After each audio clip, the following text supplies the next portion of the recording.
मेरे सामाजिक परिवार के सभी सदस्यों को राम राम। कल एक निर्णय आया, हालांकि अभी वो निचली अदालत का है, वो मामला आगे जाएगा, लेकिन उस निर्णय ने इस देश में एक जो आंतरिक युद्ध चल रहा है, एक आंतरिक संघर्ष जो चल रहा है, या कहें कि जो बार बार गृह युद्ध जैसा डर दिखता है, उसको फिर से सामने लाकर रख दिया है। भारत में दंगे नई बात नहीं है। स्वतंत्र होने के पहले ही दंगे होते थे और कई बार लोग कहते हैं कि संघ की, भाजपा की भूमिका हिंदू मुस्लिम कराने में होती है।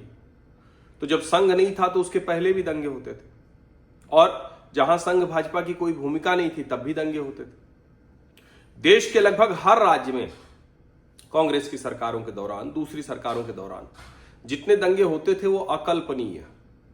भारतीय जनता पार्टी की सरकारें आई तो दंगे लगभग समाप्त हो गए। वो गोधरा गुजरात एक बड़ा दंगा कह लीजिए, बड़ा संघर्ष कह लीजिए, वो भी आंतरिक संघर्ष गृह युद्ध जैसा ही था, लेकिन लगभग नहीं हुए। फिर छिटपुट होते रहे। कभी कभी 2013 का मुजफ्फरनगर का दंगा सबको याद है, और उसमें क्या क्या हुआ ये भी सबको याद है। लेकिन अभी जो सबसे ताजा है वो है दिल्ली के दंगे, उत्तर पूर्वी दिल्ली के दंगे। उत्तर पूर्वी दिल्ली के दंगों में लगभग 60 लोगों की जान चली गई, जाने कितने लोगों की संपत्ति बर्बाद हो गई, जाने कितने लोग दोबारा मतलब सामान्य जीवन नहीं जी पा रहे हैं, उबर नहीं पा रहे। उस उत्तर पूर्वी दिल्ली के दंगे जिसकी बुनियाद बनाई गई सीए, सिटीजनशिप अमेंडमेंट एक्ट, नागरिकता संशोधन कानून, जिसका भारत के मुसलमानों से क्या, हिंदुओं से क्या, किसी से कोई लेना देना नहीं था। वो तो जो बाहर से लोग आ रहे हैं, यानी पड़ोसी देशों के साथ, जो मुस्लिम देश हैं, जो इस्लामिक मुल्क है, वहां से जो लोग आ रहे हैं उनके लिए एक कानून बना। और ये तो सरकार की अपनी संप्रभु शक्ति है, ये होना ही चाहिए। लेकिन जरा सोचिए कि उसके खिलाफ ऐसी अफवाह फैलाई गई कि उसके खिलाफ मुसलमान सड़कों पर उतर आए, दंगे कर दिया।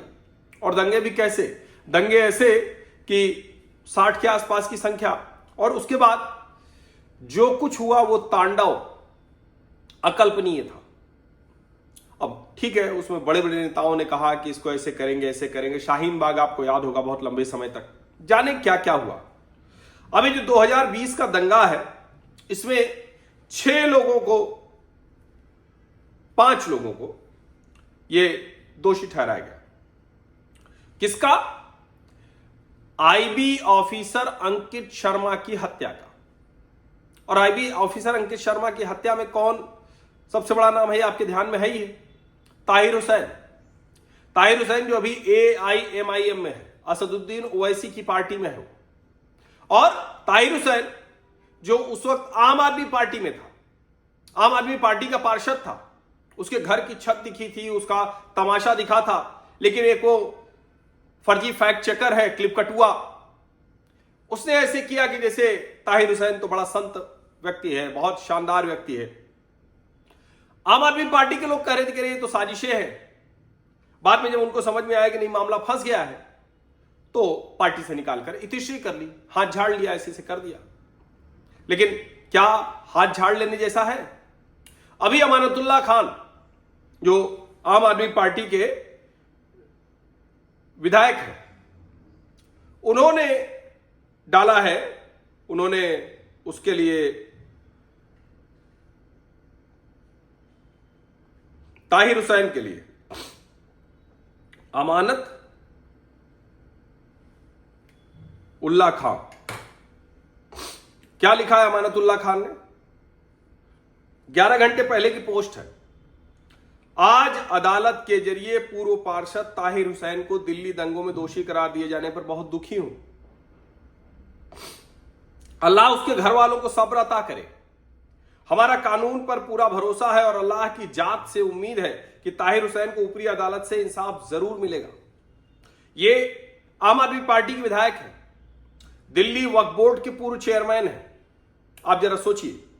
और अरविंद केजरीवाल इनके लिए कुछ भी करने को तैयार।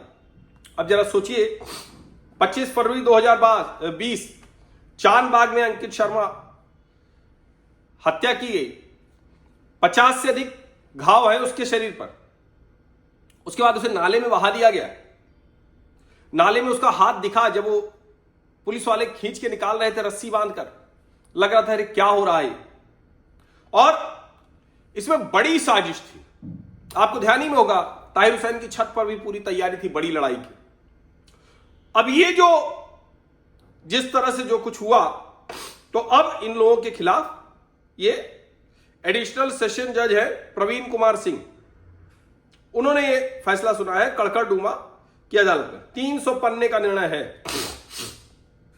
अब सवाल यही है कि 2020 की फरवरी में ये हुआ, 25 फरवरी के इंटेलिजेंस ब्यूरो के ऑफिसर वो गायब हो गए दंगे के बाद। 26 फरवरी को अंकित शर्मा की बॉडी वो मिली खजूरी खास की ड्रेन में। उनके पिता रविंदर कुमार ने एफआईआर दर्ज कराई दयालपुर पुलिस स्टेशन में।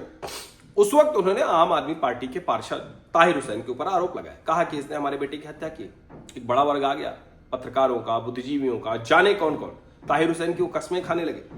3 जून को दिल्ली पुलिस की क्राइम ब्रांच ने 10 लोगों के खिलाफ चार्जशीट दाखिल की, ताहिर हुसैन सहित किडनैपिंग, मर्डर, रॉयटिंग और ये सब कुछ चांदबाग एरिया में 25 फरवरी के लिए। फिर 13 जुलाई को ट्रायल कोर्ट ने रिजेक्ट कर दी ताहिर हुसैन की बेल एप्लीकेशन। 21 अगस्त कड़कड़डूमा अदालत ने इसका संज्ञान लिया चार्जशीट का। 2023 मार्च 24 charges framed against Tahir Hussain and 10 other accused. 2025 सितंबर 27 उस वक्त दिल्ली हाई कोर्ट ने एप्लीकेशन बेल रिजेक्ट कर दिया। और 13 जुलाई 2026 ये इन सारे लोगों को दोषी ठहराया गया। सवाल तो यही है, दोषी तो ठहराया गया, 6 साल लग गए, अभी जाने कितना लंबा मामला चलेगा। लेकिन वो लोग जरा सोचिए जो ताहिर हुसैन के बेगुनाह होने की कस्में खा रहे थे, जिसमें अभी भी आम आदमी पार्टी के विधायक अमानतुल्लाह खान शामिल है।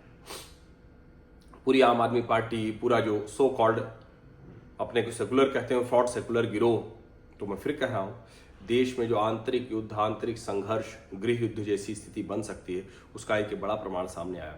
भला है कि अदालत से निर्णय आया है, आगे और मजबूती से निर्णय सामने आना चाहिए।